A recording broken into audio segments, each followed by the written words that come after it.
نشرة المصري اليوم من القاهرة والناس، أهلا بكم وإليكم أبرز العناوين.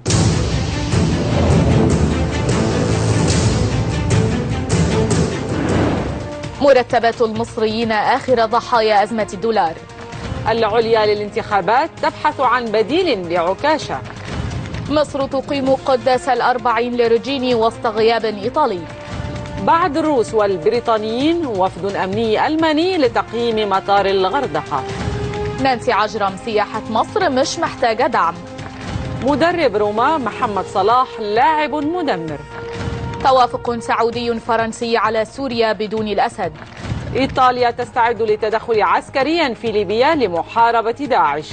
وعبد المنعم سعيد يكتب مؤشر السعادة.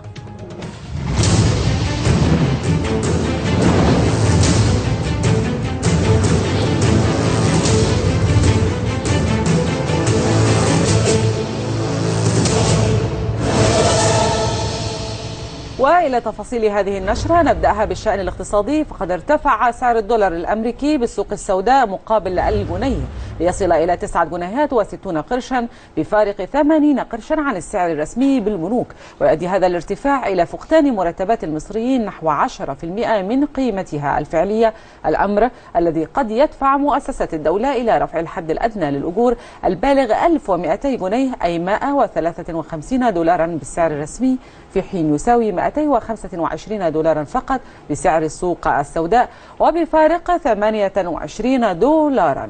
ولتعقيب حول هذا الموضوع ينضم إلينا في الاستوديو الأستاذ محمد السيد صالح رئيس تحرير مصر اليوم. أهلا وسهلا بك. أهلا وسهلا. يعني بشكل مباشر الموضوع شائك عندما يمس الحد الأدنى للأجور ومرتبات الطبقة المتوسطة في الدولة. هل ستسبب مثل هذه القرارات أو الارتفاعات موجة الاحتجاج بالنسبة للمواطنين، وهل الحكومة والبرلمان مستعدين لتلك المعركة؟ بصي، سؤالك صعب والإجابة عليه أصعب لسبب واحد. من أسبوعين كنا مع رئيس الوزراء والراجل تحدث عن إجراءات صعبة وإجراءات عنيفة وإجراءات وكده، وبعدين اكتشفنا من لقاءات متتالية لرئيس الوزراء مع الصحفيين ومع البرلمانيين اللي آخرهم كانت النهارده إن هو منتظر لسه إحنا في موجة القرارات الأصعب هتيجي مع البرلمان هيتحمل جزء من هذه المسؤوليه. انت لسه يعني بتتكلمي، انت بتقولي الخبر وانا بقول امتى الدولار، امتى المانشيت اللي هعمله بعد يومين 2 بس او 3، ربنا يبعد اليوم ده ونقول الدولار وصل 10 جنيه. هي كل ده بيأثر علينا في النهايه. انت بتروحي من السلعه البسيطه، وده اهتمامنا، اهتمام كل صحفي شاطر او مجتهد هيلاقي كل حاجه بتأثر على اللي انت بتشتريه ايه، من سندوتش الفول انتهاء بيه لبن الاطفال انتهاء بالادويه، كل حاجه اثرت على الدولار. اللي فيها دولار واللي ما فيهاش دولار بدات تنعكس. المواطن العادي بقى عارف، المواطن البسيط جدا رايح يشتري عارف الحاجه بقى غليت مش عشان هي مستورده، لان الدولار بشكل او باخر عامل زي البنزين زمان كده، البنزين زاد كل حاجه بتزيد، دلوقتي الدولار بقى فيه ازمه كل حاجه بتزيد في البلد. كل حاجه بتزيد في البلد. اللي اخطر بالنسبه لي وردا على سؤالك ان لسه الحاجات الاجراءات اللي رئيس الوزراء بشرنا بيها لسه ما اكتملتش. هي فيها ايه؟ لسه هتزود ايه الاسعار؟ ربنا يستر. تستضيف مصر وعلى مدار 5 أيام عددا من الفعاليات المعنية بالطاقة والكهرباء وتغير المناخ في إطار شبكات الكهرباء الذكية، ومن المقرر أن يحضر المنتدى المهندس شريف إسماعيل رئيس مجلس الوزراء وعددا من الوزراء، وذلك في إطار توجه مصر لتفعيل العلاقات الأفريقية في كل المجالات واستكمالا لتوصيات قمة شرم الشيخ أفريقيا 2016. وللتعرف أكثر على تفاصيل ينضم إلينا من المصري اليوم أستاذ ثروت محمد مساعد رئيس التحرير. بعد التحية أستاذ ثروت، ما قراءتك لتوجهات مصر الأخيرة في أفريقيا؟ يأتي افتتاح منتدى الشبكات الذكية بالمشاركة مع اللجنة الأفريقية للمواصفات برعاية رئيس الوزراء شريف إسماعيل للتأكيد على الاهتمام بتزايد العلاقات المصرية الأفريقية. يحسب للرئيس السيسي عقب توليه السلطة في مصر التوجه نحو أفريقيا. يحسب للرئيس السيسي أنه نلمس هذا استضافة استضافته مؤخرا في شرم الشيخ منتدى الاستثمار والتجارة، والذي شهد حضور 8 رؤساء أفارقة وممثلي 54 دولة إفريقية. هذا المنتدى سبقه من قبل لقاء في شرم الشيخ أيضا ضم التقاء 3 تكتلات اقتصادية هي الكوميسا والسادات ومنطقة شرق إفريقيا، تضم 260 مليون مستهلك، 1.2 تريليون ناتج محلي. مصر لمست مساندة أفريقية في حصولها على عضوية مجلس الأمن وحصولها على مقعد في لجنة السلم والأمن الأفريقية.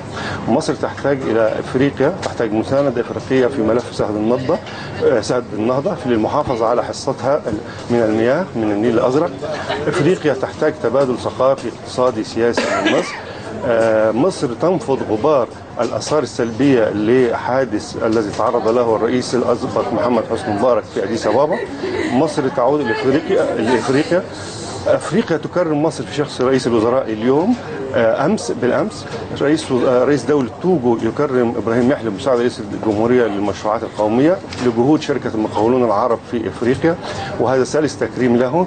يحضرني هنا حديث وزير الثقافة لجنوب إفريقيا عندما قال: أين أنتم يا مصريون؟ بعدتم عنا. لا أنسى أننا نتناول في إفطارنا جبنة المثلثات المصرية وعصير قهوة. أين أنتم يا مصريون؟ مصر تعود لإفريقيا.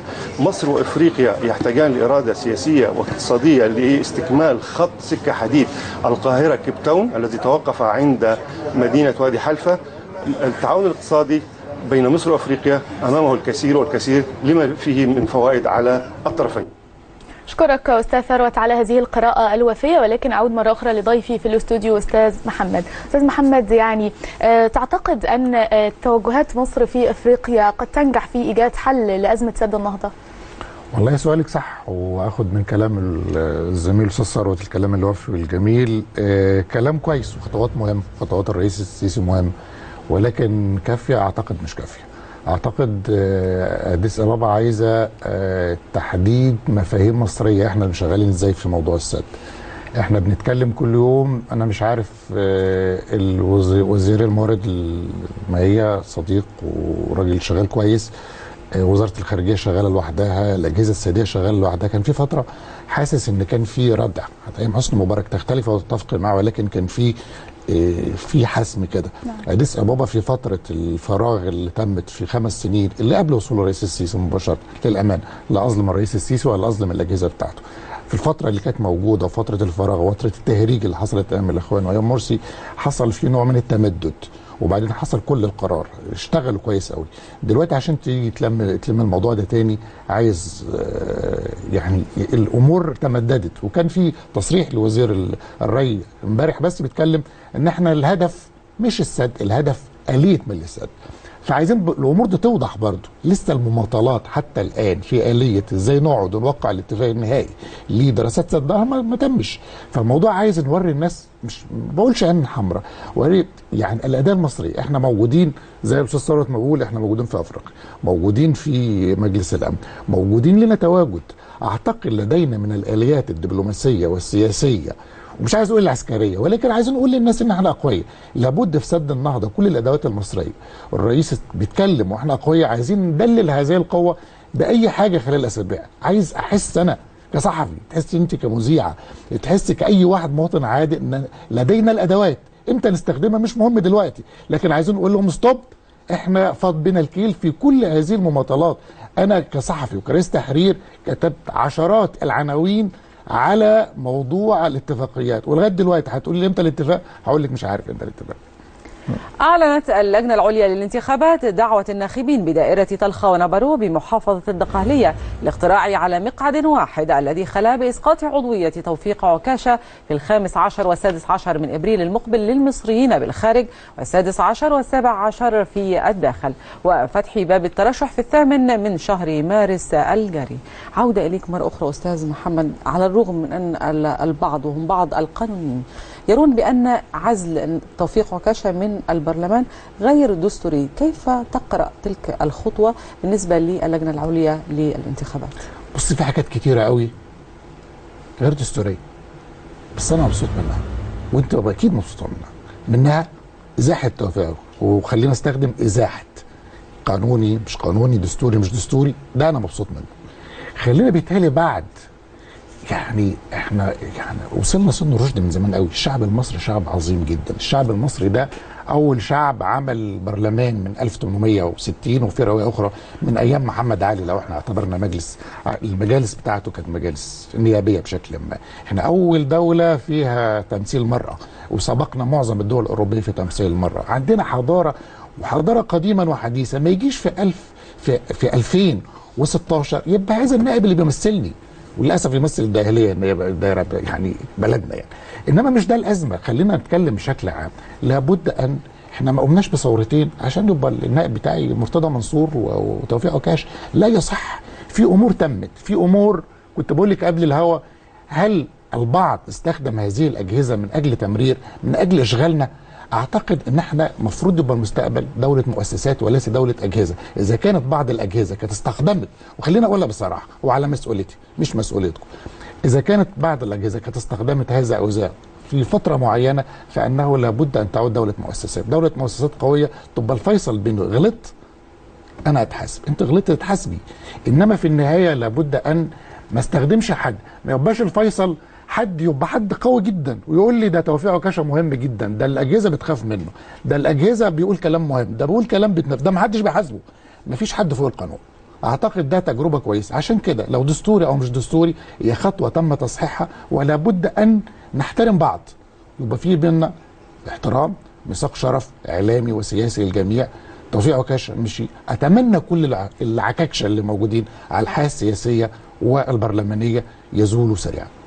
وقع فجر اليوم انفجارا قرب مبنى تابع لسفارة العمان منطقة المهندسين دون وقوع إصابات. وقال مصدر أمني أن الانفجار سببه سيارة مفخخة، وحسب شهود عيان فإن الانفجار أدى لتهشم زجاج 7 سيارات وعدد من المحلات القريبة من موقع الحادث. وقالت مصادر أمنية أن الغرض من التفجير استهداف ضباط مقيمين بالقرب من محيط السفارة، وإن السفارة لم تكن هدف العملية الإرهابية. أستاذ محمد، يعني الشهر الماضي تنبأ الرئيس للمخابرات الحربية الأمريكية أننا سنشهد موجة من العمليات الإرهابية. هل تعتقد أن هذا صحيح؟ أعتقد ذلك، وإحنا شايفينه دلوقتي في استهداف ضباط مستمر في عمليات نوعية. كلما كان هناك نجاحات في قطاعات معينة تلاقي فيه رد فعل أكتر. بس أنا دايما بنتكلم كتير إن في اماكن محدده ومحافظات محدده. لو احنا عملنا احصائيه السنه اللي فاتت هتلاقي شمال سيناء او العريش بالتحديد ورفح الاكثر على مستوى الجمهوريه. هتلاقي المستوى الثاني على طول الجيزه. ودي عجيبه، يعني الجيزه فيها منطقه مأمنه كويس، السفارات، مدينه الانتاج، كل هذه منطقه حساسه يحصل فيها وتتكلمي عن حاجات عنقوديه موجوده اكتر. فالخطوره مش عارف هل هو نشاط الامن شاطر في مكان ومؤثر في مكان؟ هل التاثيرات بعض العناصر كان زمان اتقال عناصر جهاديه، عناصر بقايا حازم صلاح ابو اسماعيل وما الى ذلك. عايز الحاجات دي كلها تتحط. هل هي خلايا اخوانيه انقلبت وبقت افكار تكفيريه جهاديه وما الى ذلك؟ كل ده انا شايف كلام الراجل صح وكلام الراجل الامريكي، ولكن الاصح منه ان انا في بعض الاماكن فيها انضباط امني وفي اماكن فيها انفلات، ومفروض يبقى زي ما احنا بنقيم وزاره الداخليه وبنقول هم شايفين شغلهم كويس جدا على المستوى ده وربنا معاهم ويرحم شهدائهم وربنا، انما في بعض التقصير في بعض الاماكن وفي بعض الاماكن فيها اداء امني جيد. شارك اليوم العشرات في قداس صلاة الأربعين لتأبين الباحث الإيطالي جوليو ريجيني بكنيسة سان جوزيف بوسط القاهرة. وقاد القداس الأب كمال لبيب رئيس رهبنة الفرانسيسكان بمصر.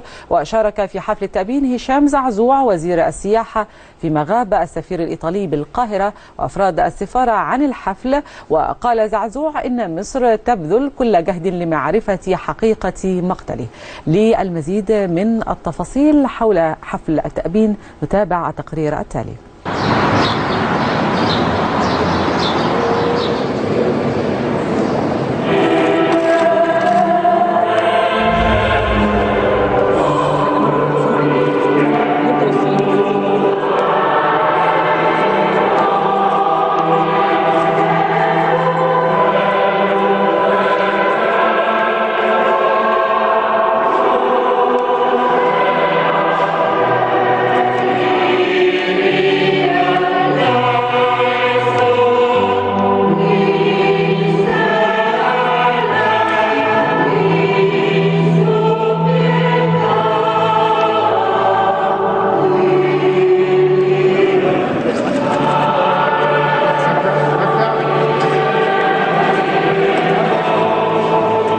المصرية تتعامل مع الملف بكل جدية لمعرفة الأسباب، وإحنا يعني الحكومة حريصة على استجلاء الحقيقة حرص الجانب الإيطالي. أحيينا ذكرى ال40 للشاب الإيطالي أخ لينا جوليو اللي طبعا حدث له حادث مأساوي. احنا بنوصل تعازينا جميعا كمصريين للشعب الإيطالي في هذا الحدث، وبنقول لهم يعني احنا بنعتذر عن ما حدث، واحنا كشعب مصري دايما نفضل وبنقول دايما نؤكد على العلاقات المصرية الإيطالية.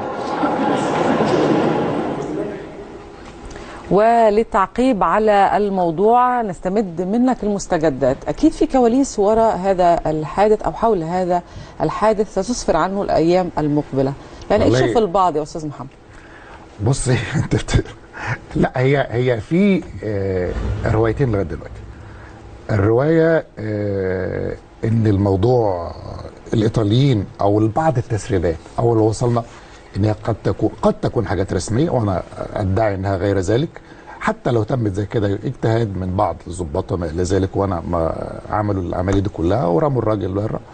الروايه الثانيه ممكن تبقى عمليه جنائيه. وفي تسريبات بتتكلم الايام اللي فاتت ان الايطاليين مرتاحين للتعاون، ما كانش فيه تعاون قبل كده مصري، ما كانش فيه.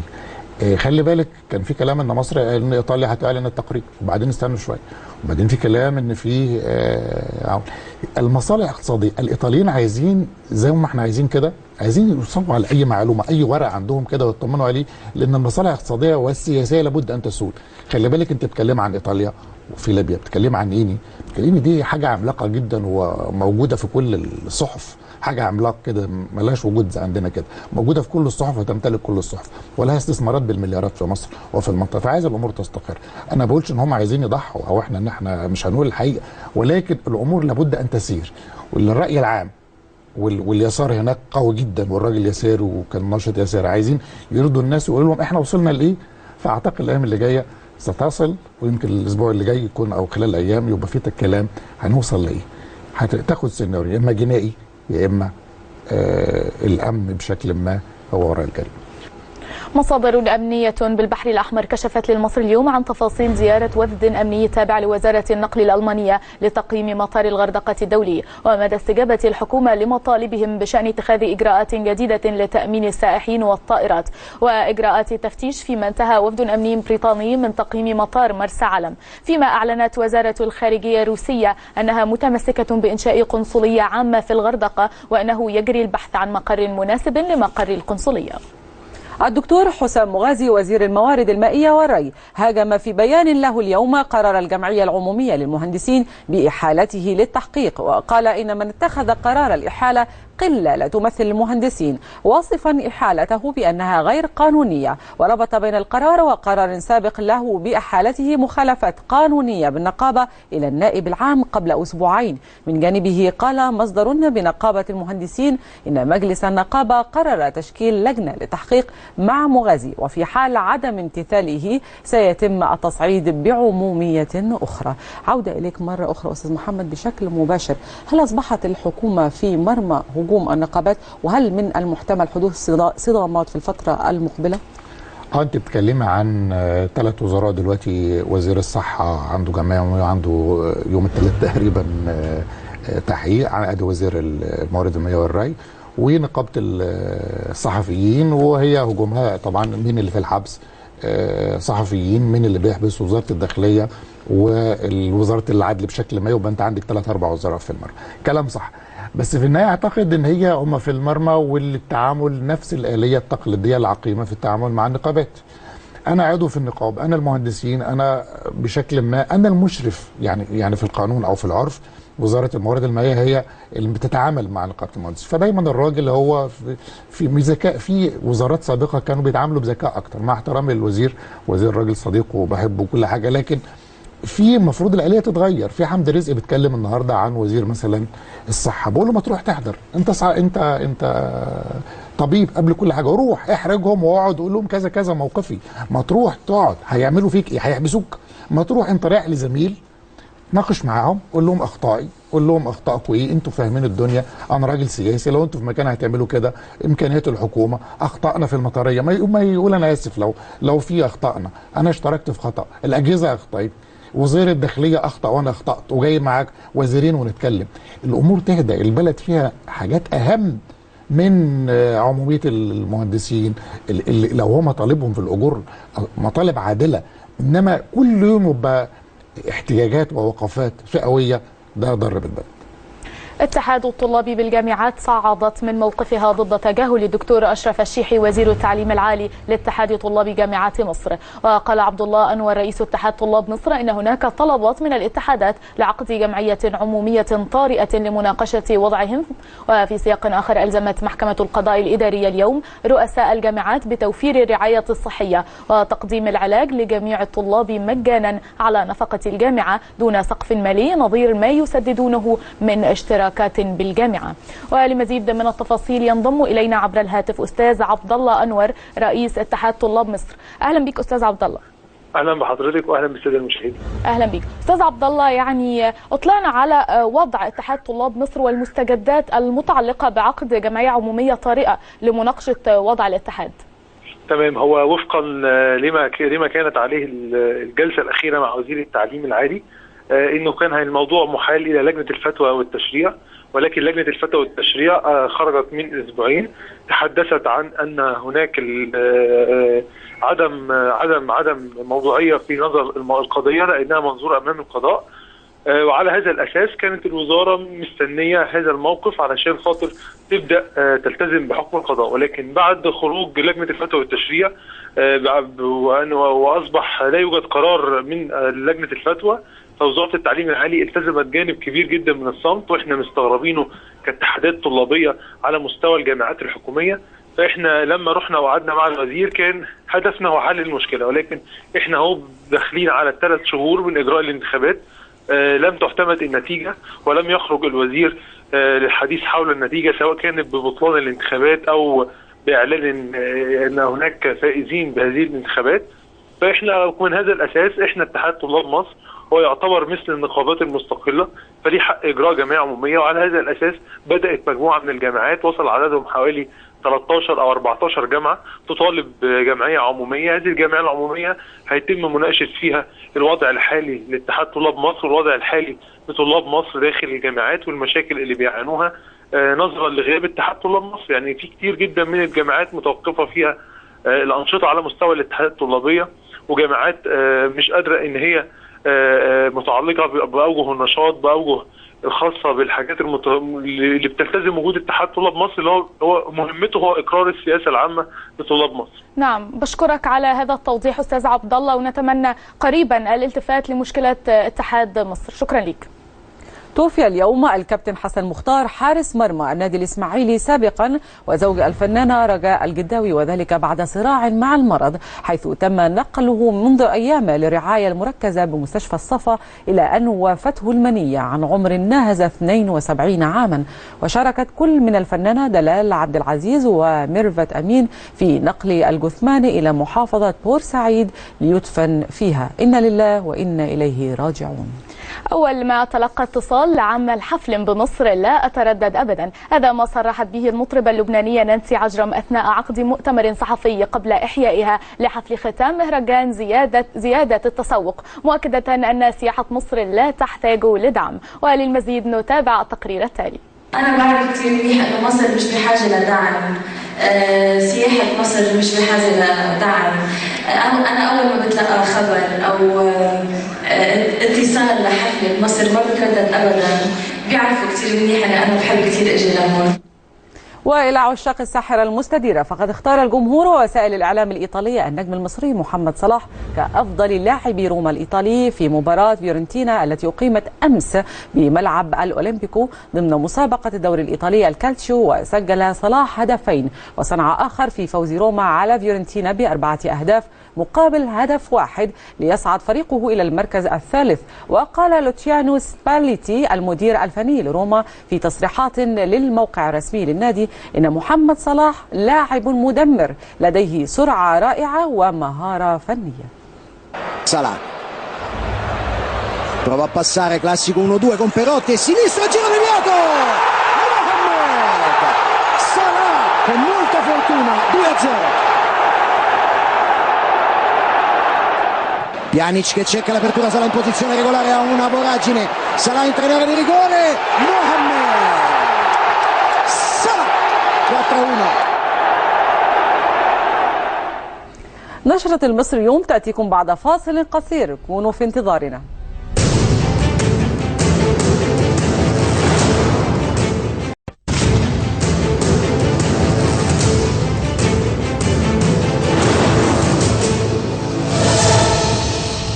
مرة أخرى عودة لنشرة المصري اليوم من القاهرة والناس.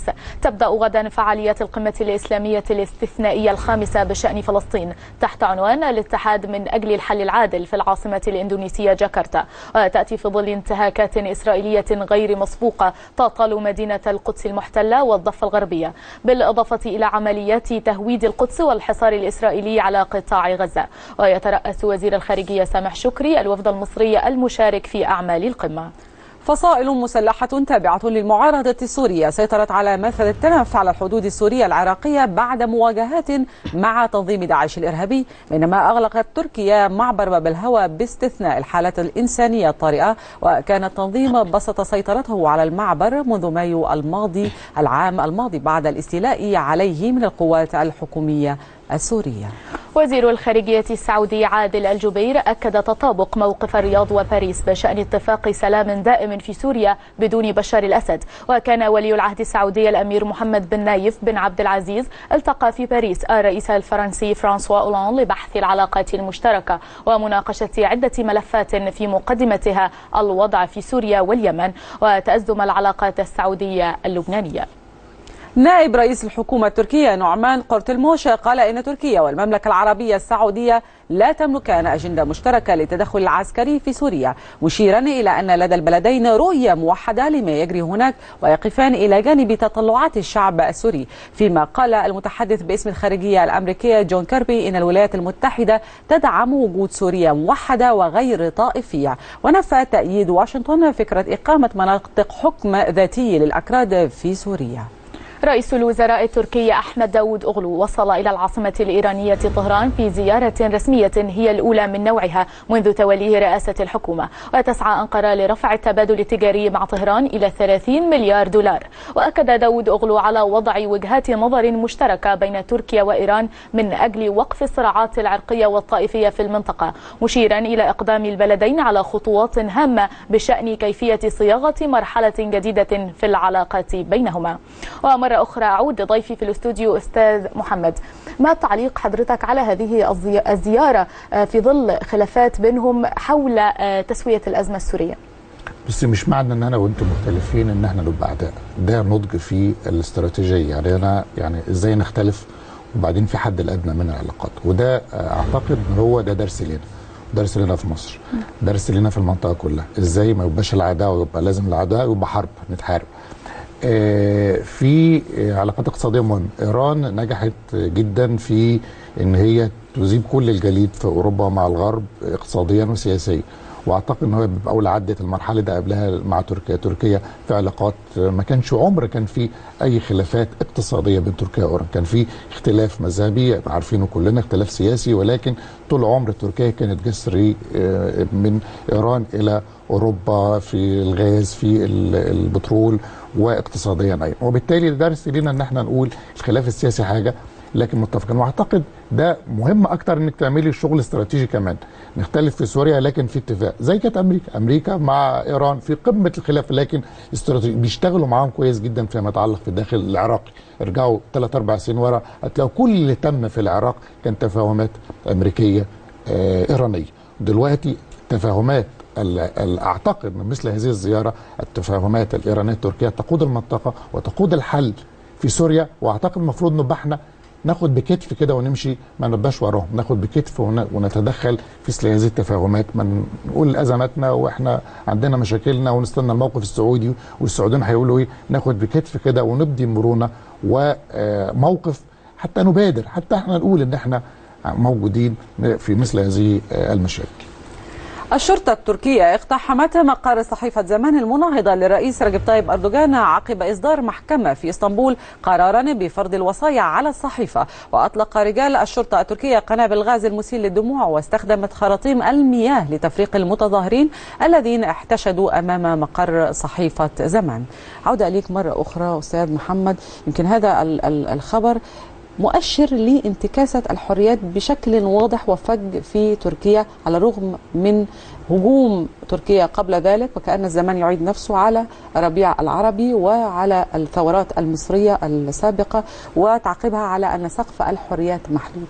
لماذا هذا التناقض؟ والله هو مش تناقض، هو الراجل عمره ما كان مثال للديمقراطية الليبرالية الغربية، هو عمره نموذج كده، نموذج بين بينين كده، يعني راجل جاي ديمقراطيا ولكن ما هوش النموذج الغربي، ما هوش النموذج الليبرالي، ما هوش النموذج اللي احنا نتمناه في المنطقه، هو نموذج كده يعني الديمقراطيه الاسلاميه بالشكل اللي اعتقد مش مثالي قوي زي ما الواحد كان زمان بيفكروا كده من 4-5 سنين، ولكن هو نموذج لشكل ما ليه عايز صحافه بس مش عايز هذا. بس خليني اخد بعد تاني، احنا بنعلي قوي في الاعلام وانا مش عايز اكون احد هذه الادوات او انت تكون حتى هذه الادوات ان احنا نعلي الكلام التركي. طب واحنا بنتكلم، انا ليا تقريبا 30 زميل في السجن، يعني تركيا ما اعتقدش ان فيها 30 في السجن. اعتقد ان احنا عندنا في فمنا ماء الايام دي بصراحه كده واحنا نتكلم عن وضع الحريات، واعتقد انه لا يليق بمصر، لا يليق بالثوره، لا يليق بالرئيس السيسي ان احنا نتكلم عن كل هذه الزملاء. في اعتصام في العقرب في بشكل ما كان في جمعيه عموميه ما اكتملتش، ولكن العنوان الرئيسي بتاعها واضح. بعض الزملاء اللي اعتقد هتقولي لي بعضهم اخوان، هقول لك اي نعم، بعضهم ما هوش اخوان نعم، بس لا يليق بالرئيس السيسي وبفتره بثورتين ان يكون هناك كل هذه الاعلاميين والصحفيين في السجون. صحف إيطالية نشرت معلومات عن استعداد روما للتدخل عسكريا في ليبيا لمحاربة تنظيم داعش بناء على طلب من السلطات الليبية. وتأتي هذه العملية وفق قانون أقره البرلمان الإيطالي شهر نوفمبر الماضي يسمح للقوات الخاصة بتنفيذ مهمات سرية. وأشارت الصحيفة إلى أن العملية من المفترض أن تدخل حيز التنفيذ بعد اعتماد البرلمان الليبي لحكومة الوفاق الوطنية. أستاذ محمد، هل تعتقد أن الحل السياسي قد فشل وأن العمليات أو التدخل العسكري قد يكون الحل لحل الأزمة الليبية؟ والله بعتقد كل هذا التسويف في إقرار في البرلمان وموافقة الحكومة وكل هذا الجدل السياسي إن في حاجة بتكاد. وأعتقد أن الحديث المتواتر من إيطاليا تحديد قد يكون جرس إنذار، وان يعني امبارح بس كنت بتكلم بسمع عن 5000 جندي وان ايطاليا مجهزاهم، وخلي بالك كل ده خارج الناتو وخارج التنسيق، وما اعرفش موقف مصر منه ايه. قد نسمع كلام رسمي ولكن الكلام الرسمي بيتاخر كتير في مثل هذه الامور. اعتقد الامور في اتجاه التصعيد، ومش هتبقى زي ما احنا متخيلين حرب وضرب زي ما لا، عمليات نوعيه بالطائرات بدون طيار، عمليات كوماندوز بتيجي، لكن دي يوديك رؤيه ازاي ايطاليا والدول اللي بتتاثر بداعش وبالمحيط والهجره غير الشرعيه ازاي بتتدخل في امنها القومي، ودي درس لنا كلنا. رفضت السعودية قرار مجلس الأمن الذي يندد بالهجمات على المدنيين في اليمن. وقال السفير السعودي لدى الأمم المتحدة عبد الله المعلمي إنه لا يعتقد أن القرار ضروري في هذه المرحلة. وأكد تمسك المملكة بالقرار الذي أقر بالحل السياسي في اليمن فيما تجدد قصف التحالف العربي على مدينة تعز جنوبي اليمن، وأسفر عن مقتل ما لا يقل عن 19 من ميليشيات الحوثيين وصالح. نائب الرئيس الأمريكي جو بايدن يتجه إلى الشرق الأوسط في جولة تستمر 5 أيام. وقال مسؤول بالبيت الأبيض إنه سيلتقي خلال الجولة رئيس الوزراء الإسرائيلي بنيامين نتنياهو والرئيس الفلسطيني محمود عباس في رام الله، كما تشمل الجولة الإمارات والأردن. فيما اختتم رئيس هيئة الأركان الأمريكي زيارته إلى إسرائيل التي استغرقت يومين لمناقشة تطورات الأوضاع في الشرق الأوسط. أستاذ محمد، من وجهة نظرك ما دلالة هذه الجولات في هذا التوقيت؟ والله دلالة ان البيت الابيض بيقول احنا موجودين وان احنا مش مقصرين، وعايز اوباما وفريقه يقول ان احنا ادينا ما علينا، بالرغم ان هو كان اسوأ عهد فيما يتعلق بالقضيه الفلسطينيه ولم يكن فيها فيش اي تحرك. اللي يهمنا برضه في هذا الاطار ان الجوله دي ما تمتش مصر. يعني ده يوريك ان احنا حجم التوتر بين القاهره وواشنطن ما فيش اي تنسيق، ما فيش اي تقارب، بالعكس في تلاسن، اسميه تلاسن حصل في جنيف عن ملف حقوق الانسان في مصر من نائب وزير الخارجيه الامريكي. المرشح الجمهوري بن كارسون أعلن انسحابه من سباق انتخابات الرئاسة الأمريكية، وتعهد بأن يواصل انخراطه بقوة في العمل العام للحفاظ على الولايات المتحدة. ويذكر أن بن كارسون لم يحقق أي فوز في الانتخابات التمهيدية التي جرت في 15 ولاية أمريكية، كما أنه أثار جدلا بعد تصريحاته بأن الإسلام لا يتماشى مع الدستور الأمريكي، مشيرا إلى أنه لن يتفق أبدا مع قيادة رئيس مسلم للولايات المتحدة. رئيس الاتحاد المكسيكي لكرة القدم ديسيو دي ماريا أعلن أن بلاده ستتقدم بملف لتنظيم بطولة كأس العالم التي تقام في عام 2026. وقال دي ماريا إن استضافة كأس العالم شرف بالنسبة للمكسيكيين، وسبق للمكسيك تنظيم المونديال عامي 1970 و 1986، وأقيمت مباراة النهائي في كلا النسختين بالعاصمة مكسيكو سيتي، وتوجت بهما البرازيل والأرجنتين.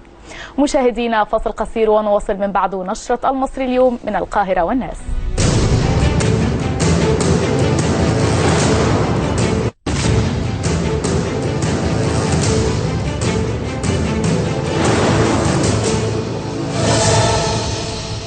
عودة لنشرة المصري اليوم من القاهرة والناس، والآن موعدنا مع مقال اليوم من المصري اليوم.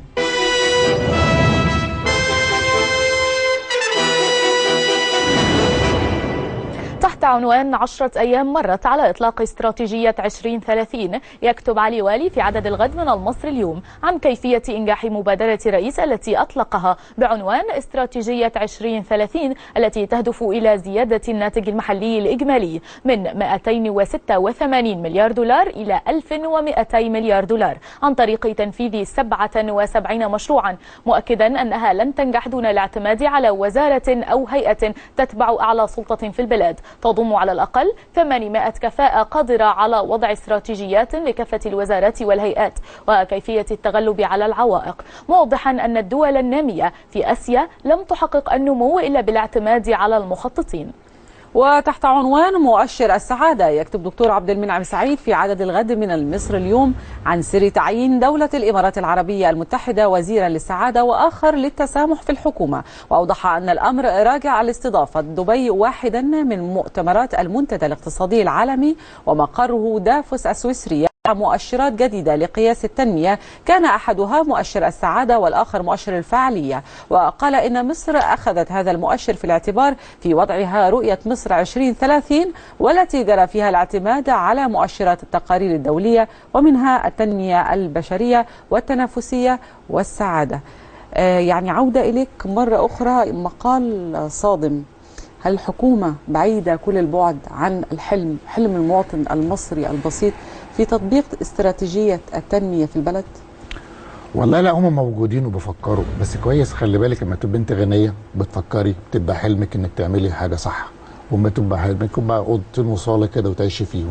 كل واحد عنده حلمه الصغير. دبي عندها حلمها فركزت جابت افكار دافوس ونفذتها صح، فجابت وزراء عندهم فلوس. احنا عندنا لحد تقرير التنميه البشريه اللي اطلعت على بعض المسوده بتاعته بيتكلم عن حد الكفاف. فما تجيب وزير السعاده، طب انا عايز وزير حقوق انسان زي ما كنا بنتكلم قبل الهوا، وزير عداله، وزير ان انا اعيش في امان يحقق الامن صح، وزير داخليه صح، وزير صحه صح. قبل ما تجيبي وزير السعاده، ده رفاهيه الانسان، يعني الحاجات الاساسيه للانسان تتحقق وبعدين ادور على السعاده وبعدين الرفاهيه. المكياج بتاعك هتعمليه قبل ما تلبسي كويس؟ لا، هتلبسي كويس الاول تحطي المكياج. فهو ده الرفاهيه النهائيه للسعاده، هو شيء تكميلي. لازم اعيش الاول، اكل الاول، اتعلم الاول، اروح مستشفى صح الاول، وبعدين قولي لي السعاده بعد كده. نشرة المصري اليوم تأتيكم بعد فاصل قصير، كونوا في انتظارنا.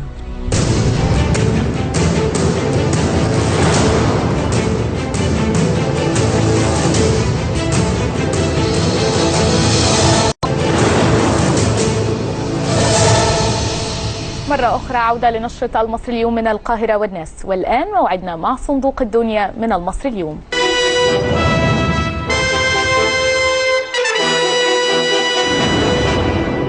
منى الحسيني طالبة بكلية الحقوق قررت تثبت للناس الجملة الشهيرة إن البنت ب1,000,000 راجل، عشان كده قررت تعتمد على نفسها وتعمل مشروعها الخاص اللي هو عبارة عن نصبة شاي عشان يكون البداية ليها وتحقق طموحها في الحياة. تعالوا نتعرف على ده من خلال التقرير اللي جاي لزميل عمرو ساهر. اصحابي كانوا بيقولوا لي نصبة شاي ايه اللي هتقفي عليها؟ ازاي يعني انت هتعملي نصبة شاي؟ ما كنتش مسمياها النصبه لحد ما اصحابي قعدوا يقولوا لي بتاعه النصبه يا نصبه جايه يا مش عارف ايه، لحد ما قررت ان انا هكتب عليها اسم النصبه. لما كنت في اسكندريه شفت زي كشك كده كبير كان بيعمل مشروبات تيك اواي في الشارع، فقلت طب ليه انا ما اعملش الفكره دي؟ في حاجات عندي مميزه دي الناس مسؤوله يعني في الاسم وفي الحي كانوا هم اللي رافضين الموضوع خالص، وكانوا كل ما بيشوفوني في الشارع بيضايقوني او بيحاولوا يمشوني، لحد ما ابتدى يحصل مشاكل مع البلطجيه بيفرضوا اتوات مشاريب عليا، فقفلت النصبه وشلتها. اليوم ده كنت يأست جدا وكنت حاسه بكسره فظيعه جدا، حاسه ان انا كان حلمي بيتهد. يعني بعد ما حصلت الضجه دي لقيت ان في ناس متمسكه بالموضوع اكتر مني، يعني اللي هو لا ده حلم ولازم تكملي فيه.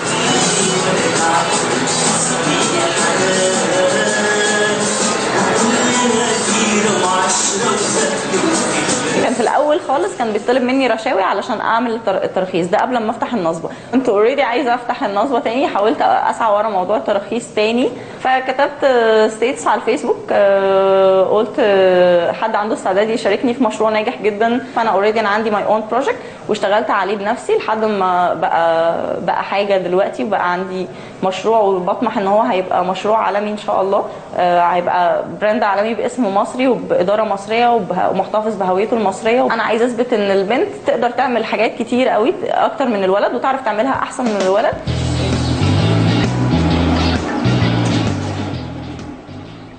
هي فعلا بنت ب100 راجل، وافضل حاجه انها مؤمنه بفكرتها وباللي بتعمله.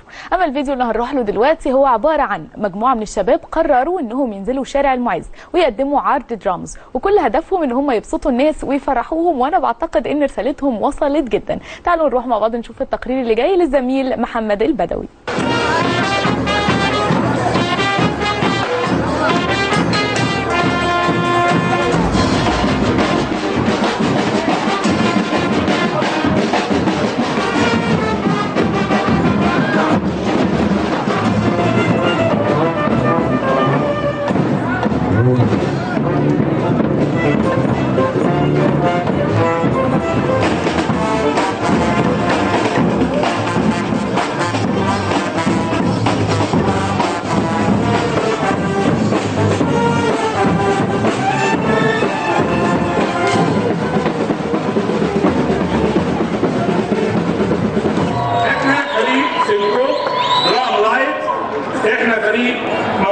عاملين باند عشان ننزل الشارع وعشان نفرح كل الناس اللي في الشارع، عايزين نبسطهم مش عايزين اي حاجه خالص، مش قصدنا حاجه، كلهم ناس محترفين بروفيشنال، بس احنا قلنا احنا اللي هنروح للناس في اماكنها.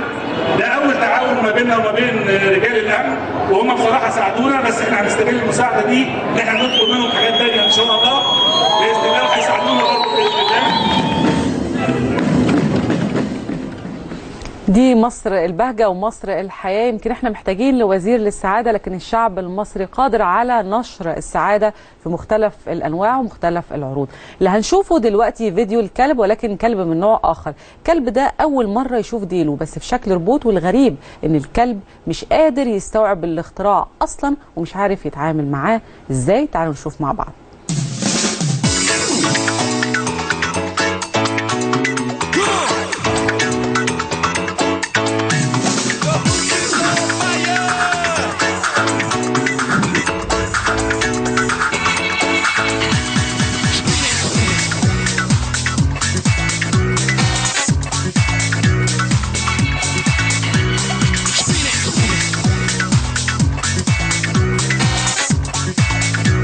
Come on!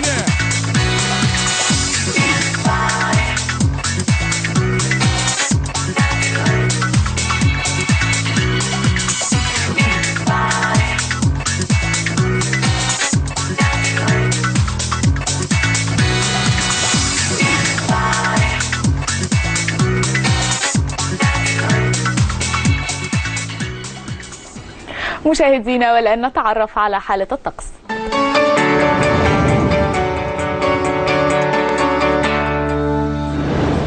القاهرة العظمى 25، الصغرى 12، الإسكندرية 21 11، شرم الشيخ 26 20، الغردقة 27 15، الأقصر 28 11، أما عن أسوان العظمى 30 والصغرى 12. نقطة الختام من نشرة المصري اليوم. ختاما نشكر لكم طيب المتابعة. شكرا لك آية. شكرا هوجر. شكرا أستاذ محمد. وبعد قليل تلتقون مع أسامة كمال والقاهرة 360.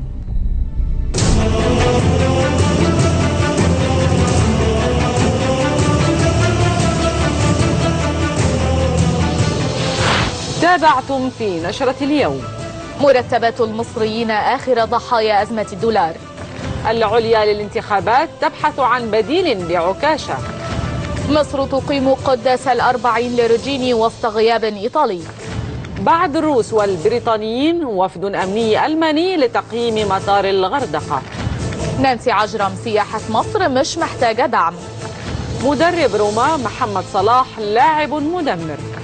توافق سعودي فرنسي على سوريا بدون الأسد. إيطاليا تستعد للتدخل عسكريا في ليبيا لمحاربة داعش. وعبد المنعم سعيد يكتب مؤشر السعادة.